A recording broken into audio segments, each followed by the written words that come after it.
Anda sekarang kasau, Pak Panglima, ya kan? Ada di hadapan Anda menyampaikan satu pesan. Kira-kira sikap kita sempurna atau kita selengean? Sempurna. Fokus dengar kan? Ayat ini berkata, ketika ayat ini dibacakan, rasakan diri kita ada di hadapan Allah dan Allah sedang berbicara kepada kita. Karena itu para ulama tuh suka menyampaikan pesan begini. Saya ingat sekali guru saya mengatakan, nah kalau baca Al-Quran itu, rasakan nih surat dari Allah turun untuk kamu. Lewat Nabi Agung Nabi Muhammad SAW. Jadi enak Pak, saat baca Ad-Duha kita lagi sedih, rasanya ayatnya turun buat kita. Wad-Duha, demi kesuksesan dan kenyamanan yang kau rasakan seperti menerima cahaya duha. Wal-laili idza saja, atau sekarang engkau sedang punya masalah besar, merasa gelap seperti gelapnya malam. Ma wadda'aka rabbuka wa ma qala. Yakinkan pada hatimu yang paling dalam, aku tidak akan pernah meninggalkanmu dalam suasana engkau suka atau duka. Kalau ngaji kayak gitu, setiap ayat itu ada maknanya, Pak. Bu. Nah, tentang judi ini, kita diposisikan oleh Al-Quran seakan-akan kita ini di hadapan Allah sedang diberikan sebuah pesan yang dalam. La'allakum tuflihun. Aku pengen engkau tuh bahagia. Adi, aku pengen engkau tuh sukses. Nah, jalan yang menghambat engkau bahagia dan sukses, apapun pekerjaanmu, salah satu perbuatannya ini, judi. Tapi yang jadi masalah, yang saya highlight, bukan kata tuflihunnya. Kata ini la'allakumnya. Di gramatikal bahasa Arab, la'allakum itu masuk kepada bentuk namanya taraji. Sesuatu yang ingin diharapkan, tapi tidak mudah mencapainya kecuali dengan kesungguhan. Apa artinya? Bapak Ibu masih ingat saat puasa kemarin? Kan di ujung ayatnya pakai la'allakum. Al-Baqarah 183. Ya ayyuhalladzina amanu kutiba alaikumus kama kutiba alal ladzina min qablikum la'allakum tattaqun. Kenapa pakai la'allakum? Karena tidak semua orang yang puasa itu bisa takwa kecuali serius menjalani puasanya. Oke? Nah, tidak semua orang yang pengen kebahagiaan dan kesuksesan bisa dapat itu kecuali serius untuk menjalaninya. Anda kalau pengen serius karir di sini Koopsud, serius tunaikan tugas Anda. Tunaikan dengan profesional, secara proporsional, cintai pekerjaan, Anda lebih dekat kepada kesuksesan. Tapi pertanyaannya, kenapa ayat ini disandingkannya dengan maisir, judi?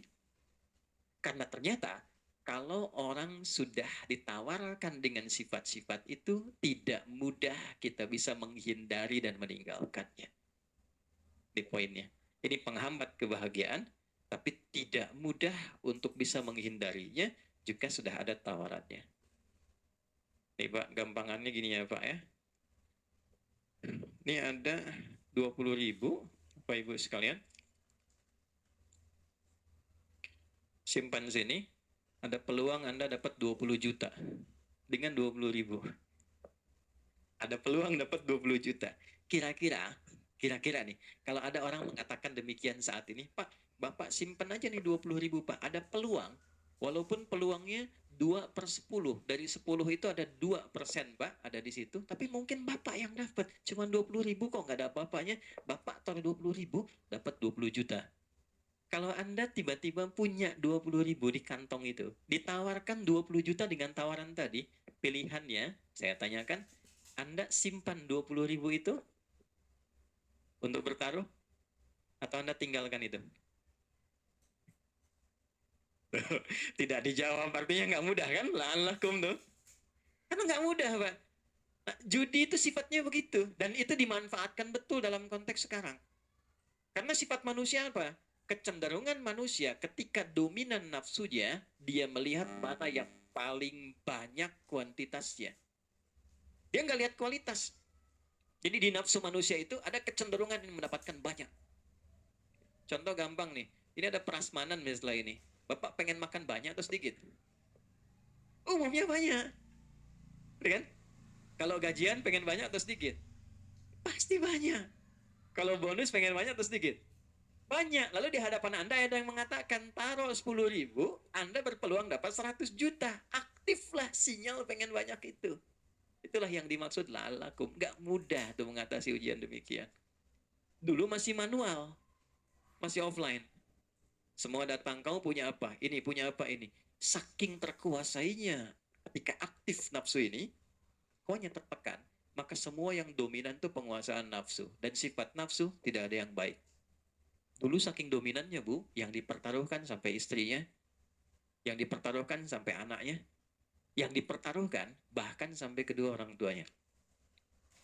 Sekarang yang dipertaruhkan tabungan anaknya, yang dipertaruhkan tabungan istrinya, nggak tanggung-tanggung, yang dipertaruhkan tabungan rekan-rekan seperjuangannya. Kenapa? Karena aktif bagian sinyal tadi. Itu yang disebut maisir. Kelihatannya gampang dapat, tapi ada tipuan dan kotoran di dalamnya. Maksud Quran itu apa? Ini extraordinary crime. Jangan coba-coba masuk ke wilayah ini, ya.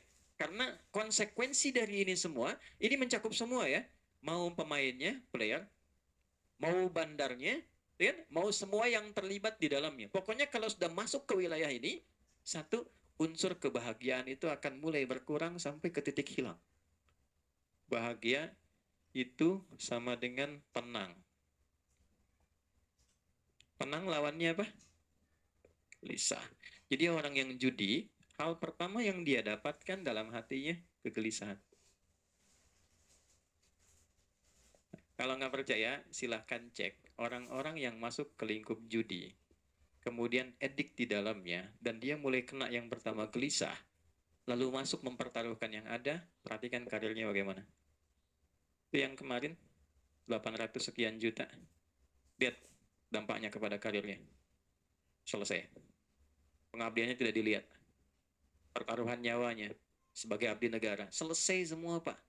Dia berhenti dalam keadaan tidak terhormat dan melekat status pada dirinya sepanjang hidup seorang penjudi. Judi yang dulu offline, sekarang masuk online. Nah, ini Pak, di situasi kita sekarang. Nabi sudah wanti-wanti 15 abad yang lalu. Terjadi percepatan digital, waktu semakin cepat, dan kejahatan polanya berpindah.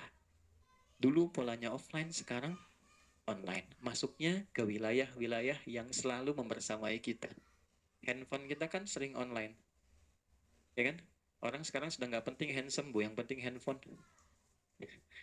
Bangun tidur kan sudah buka status. Oke? Sholat baru salam sudah buka status. Nah sekarang dari semua yang dibuka itu sudah masuk ke dalam situ semua unsur-unsur ini. Ini sulit dikendalikan. Tahun 2007, ini perempuan juga di Amerika. Ada seorang perempuan, dia menganalisis. Melihat setiap negara dengan bonus demografi tinggi. Kan? Dan tapi saking cerdasnya orang ini, cuma kecerdasannya ditempatkan pada sisi yang negatif. Saking cerdasnya, dia melihat negara yang di tempat itu judi tidak menjadi legal. Nggak dilegalkan, nggak dilokalisasi. Singapura, legal. Ada lokalisasinya. Oke? Macau jangan ditanya. Amerika punya Las Vegas. Malaysia punya Genting. Kan? Semua lokalisasi. Saya tanya, di Indonesia legal nggak? Hah? Tidak kan? Ilegal kan? Hukum positifnya kan nggak ada memperbolehkan. Jelas kalau pasal 303, ya kan? Hukumannya jelas dari 8 tahun sampai 10 tahun, kan? Walaupun di situ ada kalimat kecuali yang dibenarkan oleh hukum atau pemerintah. Tapi kan pemerintah kita tidak. Artinya apa? Dia dipandang ilegal. Dia tidak legal. Perhatikan baik-baik. Maka orang ini membuat sebuah sistem dan melihat bagaimana memanfaatkan bonus demografi di satu tempat yang judinya itu tidak memiliki legalitas dan kecenderungan manfaat dan kecenderungan masyarakatnya itu senang dengan handphone. Dan dia temukan kesimpulan bagaimana membuat sebuah sistem judi yang polanya khusus masuk ke wilayah ini yang bisa dikendalikan dari jauh karena online. Jadi bikin dari luar, Pak. Bikinnya dari luar, tapi nanti pengguna-penggunanya IP-nya bisa dari dalam. Ya, yang diberikan gampang. Dia nggak bikin yang besar-besar. Yang besar sudah ada. Roulette, yang kasino. Ya orang-orang ini mainnya nggak di tempat kayak gitu. Kalangan-kalangan yang tidak ke Las Vegas, tidak ke Macau dan sebagainya. Difasilitasi pada satu bagian perangkat yang dia bawa dalam hidupnya terus. Masuk di kantongnya. Sholat bawa handphone, mau tidur sampingnya handphone, kamar mandi cek status simpen sebentar gitu. Nggak jauh dari itu. Maka dia masuk dengan sistem kecil, bukan sistem yang besar. Dan ini operator-operator yang mengambil dari sistem itu, dan seperti multi level marketing, kalau ngambil Anda bayar. Anda ngambil sistem saya, Anda bayar ke saya, store sekian dalam sebulan. Itu mereka pun sama semua mengatakan bahwa yang jadi incaran tuh tempat-tempat seperti kita ini Indonesia. Makanya sekarang kalau Bapak lihat pergerakan dari para penjudi, mereka semua sepakat mengatakan itu pasar terbesar di dunia sekarang untuk bisa mereka rasakan kenikmatannya dalam judi online di Indonesia. Pak, yang disasar cuma 10.000, 5.000, kelihatannya nggak banyak. Bikinkan slotnya, tuh, 2, 3, 4 slot. Kita apapun namanya, dia bikin dulu polanya semacam judi slot, ya, dikasih slot, tapi ditempatkan dalam bentuk pola seperti game. Anda beli, diatur gamenya, dikasih ID-nya, dikasih sekian durasinya, berapa Anda deposit di situ. Taruh dah 10.000, taruh 500.000, taruh 5.000, ya. Tapi yang ditampilkan apa? Dengan Anda menyimpan 5.000, peluang Anda mendapatkan 10 juta misalnya. Withdraw, WD.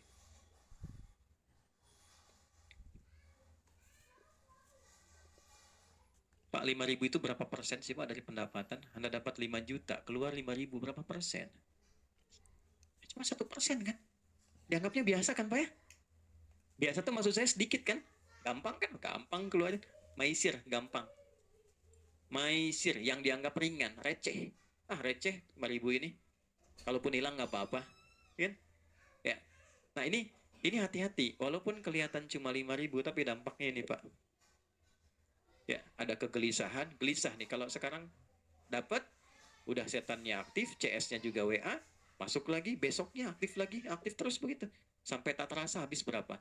Kalau main 5-6 kali Pak, yang ketujuh dikasih menang dulu. Ini pengakuan dari admin.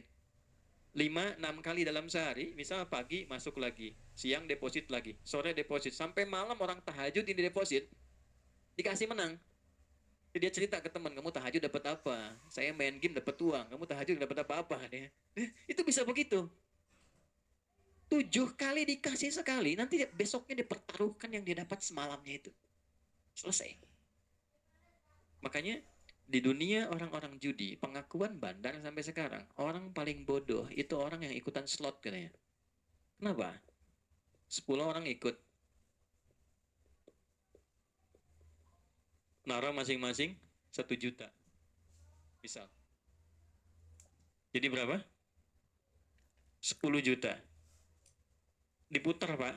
Uang ini begitu masuk, ini kan peluangnya itu kan paling sampai 10-20%. Artinya 1 orang sampai 2 orang sekali putaran itu ya. Begitu masuk, bandar judi itu udah ngambil Pak, Ibu. Diambil sama dia tuh minimal itu 70-80% ya. Jadi kalau Bapak naruh 10 orang ini, naruh uang masing-masing 1 juta, ini sama dengan ngasih ke bandar. Bandar nih kasih, sama bandar diambil 8 juta, yang dia putar 2 juta. Ini 2 juta itu dia kembalikan ke 10 orang ini. Supaya diputar, supaya mereka saling berbagi untuk dapat. Dikasih harapan, nanti kalau nggak dapat, naruh lagi aja, siapa tahu Anda. Itu sama dengan kalau kita masih bisa berpikir, mana ada Pak, orang ngasih ke situ cuma buat dikasih, 10 masuk, kita suruh perebutin 2 juta. Itulah slot.